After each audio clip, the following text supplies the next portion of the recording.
तो शुरुआत करेंगे हम द्विघात समीकरण। द्विघात समीकरण को हम अंग्रेजी में कहते हैं क्वाड्रेटिक इक्वेशन। ये जो क्वाड्रेटिक इक्वेशन है, जो स्टैंडर्ड क्वाड्रेटिक इक्वेशन, जो सामान्य द्विघात समीकरण होती है, जिसको आप सबको याद रखना है और आपने नाम भी सुना है उसका, वो होती है ax² plus bx plus c बराबर 0। वहाँ द्विघात बहुपद था तो ये px के बराबर था, यहाँ ये बराबर 0 होगा तो क्या बन गई समीकरण। चर x में क्या है, द्विघात समीकरण है। एक बात ध्यान रखिए, जहां अब यहाँ पे और कौन दिखाई दे रहा है x के अलावा, a b तथा c क्या है, वास्तविक संख्या है। बात आपकी सही है कि ये अचर पद है, इसमें x की घात 2 का गुणांक है, x का गुणांक है। यहाँ पर x की घात 2 का गुणांक कौन है, x का गुणांक कौन है, गुणांक को कहते हैं कोफिशिएंट। और जो आपने अभी शब्द बोला अचर पद, अचर पद है c, x की घात, x का गुणांक कौन है और x की घात 2 का गुणांक कौन है। और सबसे महत्वपूर्ण बात, यहां पर a कभी भी 0 b 0 हो सकता है समीकरण में x ना हो, c 0 हो सकता है समीकरण में अचर पद ना हो, या हो सकता है b और c दोनों 0 हो, यानी समीकरण के अंदर केवल अचर पद भी नहीं है और x का पद भी नहीं है, लेकिन x की घात 2 जो होगी उसका गुणांक कभी भी 0 नहीं।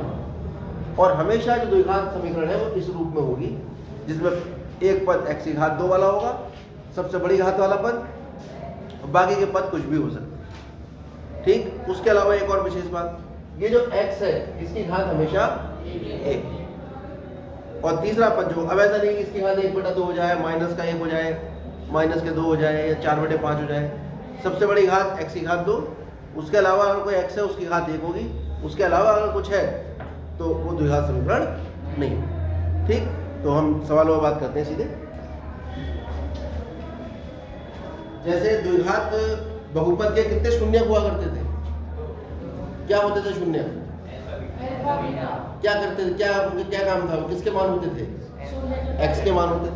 और वो x के मान जब समीकरण में रखते थे तो LHS वो समीकरण किसके बराबर हो जाती थी, और उसमें तो LHS RHS होता नहीं था, वहाँ शून्य कहते थे कि जब हम बहुपद में चर का मान रख रहे हैं और बहुपद शून्य बहुपद बन जाए तो वो क्या कहलाता था, x का मान शून्य कहलाता। उसी शून्य को हम यहाँ हल कहेंगे, क्या कहेंगे उसे, हल, और उसका नाम हो जाएगा सॉल्यूशन कहेंगे उसको, या कहेंगे मूल। क्या कहेंगे, मूल। तो पहले समझ लीजिए, चर के वह मान जो द्विघात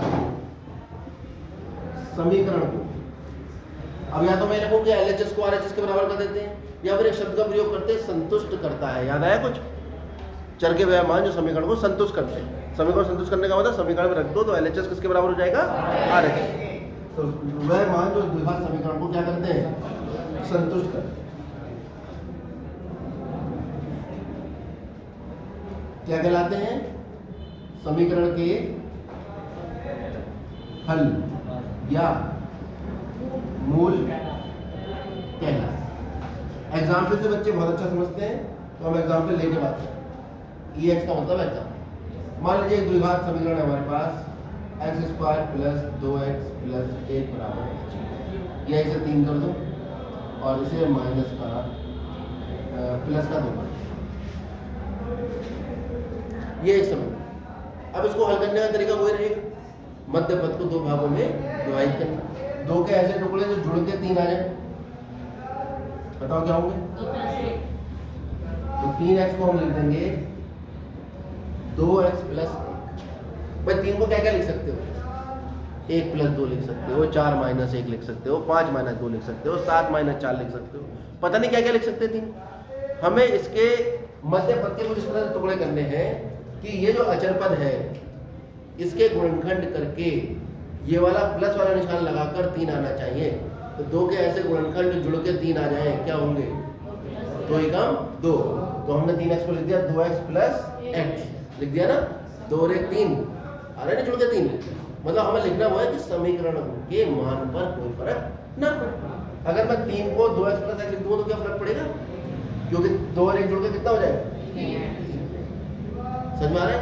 लेकिन अगर इसमें से 4 माइनस 1 लिखूंगा, वो भी लिख सकता हूँ, 4 माइनस x लिख सकता हूँ, 4x माइनस x, लेकिन वो 4 इस अचर पद के गुणनखंड नहीं है, ठीक है? इसलिए वो नहीं लिखेंगे। इसमें से x कॉमन ले लो, कितना आ गया? x, इसी ने 4 पद बनाए थे मैंने, कि 2 के जोड़े बना लूंगा मैं। इसमें से x कॉमन ले लिया, यहाँ से प्लस 1 कॉमन ले लो, यहाँ से क्या कॉमन आ रहा दोनों में? क्या बचेगा आगे? x plus 1। और जीरो प्रोडक्ट रूल क्या कहता है?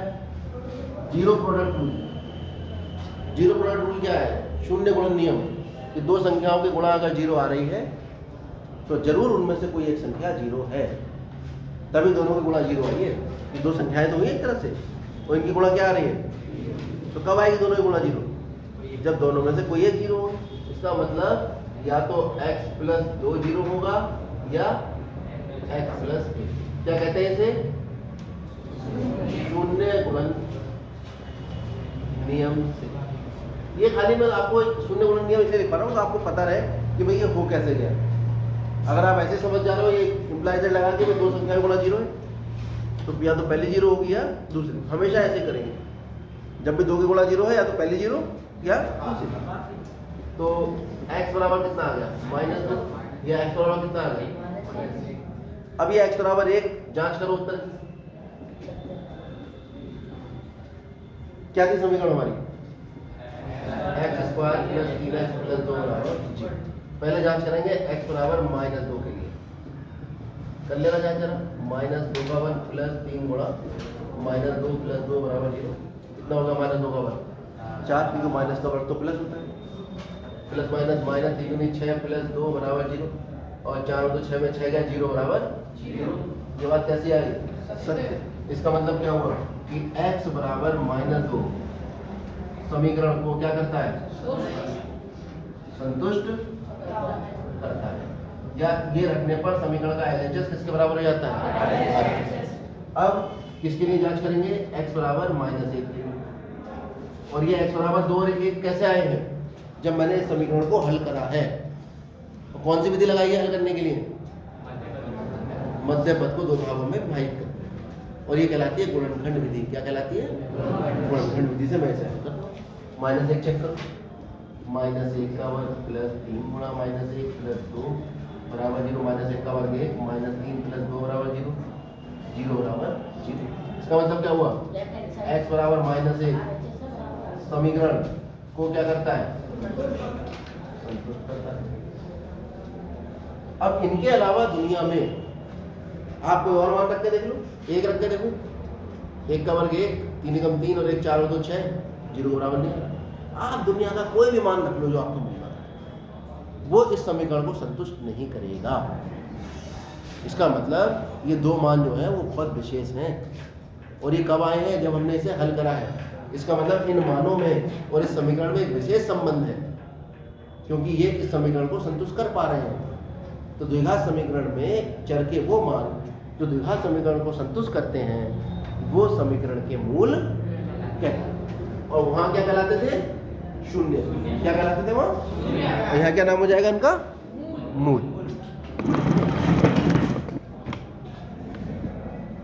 तो इसका मतलब ये हुआ कि x बराबर -2 तथा x बराबर -1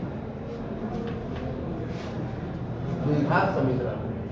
क्या है द्विघात समीकरण हमारे पास? x square plus 3x plus 2 बराबर 0 के क्या है?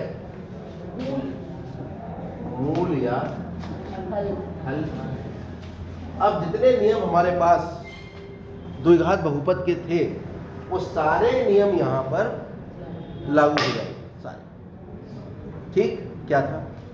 अगर हमारे पास द्विघात बहुपद था ax square plus bx plus c बराबर px था। अब क्योंकि समीकरण है तो हमने यहाँ पर बराबर 0, इसका ये मान हो जाएगा अल्फा और ये हो जाएगा बीटा।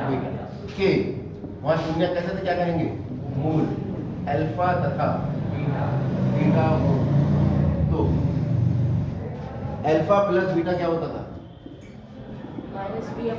मूलों का योग, ये तो होता था। और ये कितना आएगा, और अल्फा बीटा क्या होता था,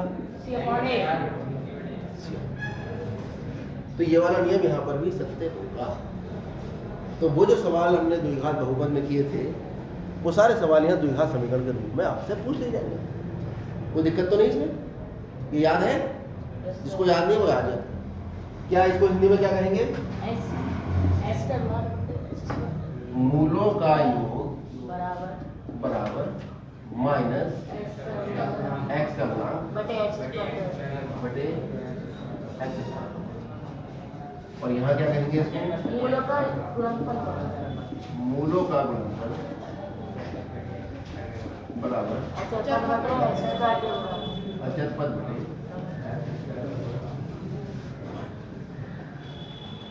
अब वहां पर हमने द्विघात समीकरण बहुपद का निर्माण भी किया था। कब, जब हमें शून्यकों के योग और शून्यकों के गुणनफल ज्ञात थे। तो ध्यान आ रहा है ना। तो यहाँ पर भी हम उल्टा चल सकते हैं। द्विघात समीकरण अगर ज्ञात है तो हम मूल ज्ञात कर सकते हैं, और अगर मूल ज्ञात है तो हम द्विघात समीकरण भी बना सकते हैं। अब क्या करेंगे हम, द्विघात समीकरण